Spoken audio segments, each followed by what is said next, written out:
Hi everybody, my name is Hugh Blaine and I'm the president of Claris Consulting, and this is my video blog. Have you ever thought about leaving corporate America and becoming an entrepreneur?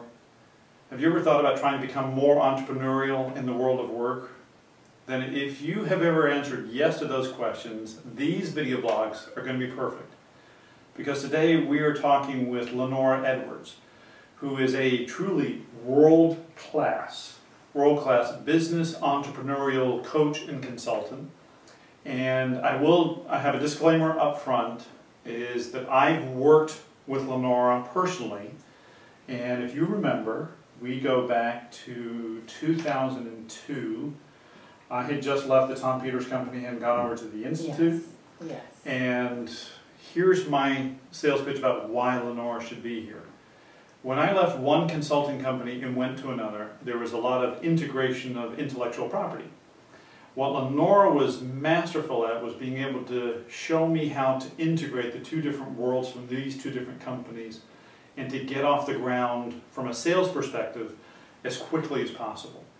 And I was the first person that had sold a proposal that had all of the offerings in one. Do you remember that? I do. It was an exciting time. It was exciting for me. Woohoo! So what I wanted to do today is I invited Lenora here because Lenora has some great insights about how do you become more entrepreneurial in the world of work, or how, if you're going to move from being an employee to an entrepreneur, so how do you do that? So first of all, thanks for being here. It's my pleasure. Thanks for having me. So can you tell us, what is it you really do? Well, I'm busy every day building a community of people who prosper doing what they love to do. And how I do that is by working as a business development coach, specifically targeting the business development that entrepreneurs would need for their small and growing businesses. Prosper doing what they love to do? Yes. So I got to ask this question, do people get to prosper, by doing what they love to do? Yes. Isn't that just some ethereal... No, that's what they think when they first meet me. But see, I'm the how, so they can do that. Because most of the time, 99.9% of the time, the people who come to work with me are excellent at what they do. They just maybe haven't put the economic engine on it yet. So I'm going to teach them habits that make it into a sustainable business, one that they can grow and prosper with. Because basically what they maybe had done before they met me was only know how to deliver on the business, but maybe hadn't made sure that they prospered and got what they needed for it for themselves. So, how do you start? What's the first thing you do? With a client? Yeah, with a client. And with my clients, I like to spend a great deal of the time at the very beginning getting to know what gives them energy and what drains their energy. I like to know about their 10 commandments. I make them write out their 10 commandments, not a religious thing. Basically, a thing that is something that they learn about themselves right from the get-go. What are the 10 circumstances under which I do my best business? And that helps them understand what kind of people they should be working with, what kind of projects they should be doing or interim assignments they should be taking on. Helps them understand what kind of environment they should be working in, even the whole physical environment and their people environment as well. So what are some common traits or characteristics that successful entrepreneurs, or someone who's going to transition from being an employee to an entrepreneur, what traits or characteristics do they need to have? They're excellent at what they do, meaning they've got a talent and a gift for something that the market wants.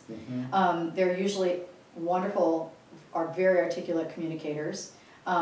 They have great people skills, high emotional intelligence, extremely generous, usually very giving people, and they have such a sense of purpose about what they do that they would be doing it whether they got paid or not. Of course, I keep them from that because I want to make sure I've been a part of that. No! That's right. We want to make sure it's sustainable, the S word. We definitely want the sustainable part. We do. We want the sustainable part.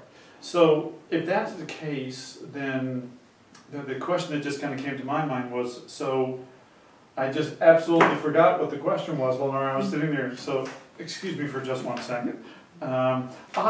It was, so some people believe that just having a really good business idea and having passion is all that's really required. And you say that that is absolutely not the case. No, it's not. There are a couple other things they really need to have. They have to have the support of their families, you know, if they're married, their spouses.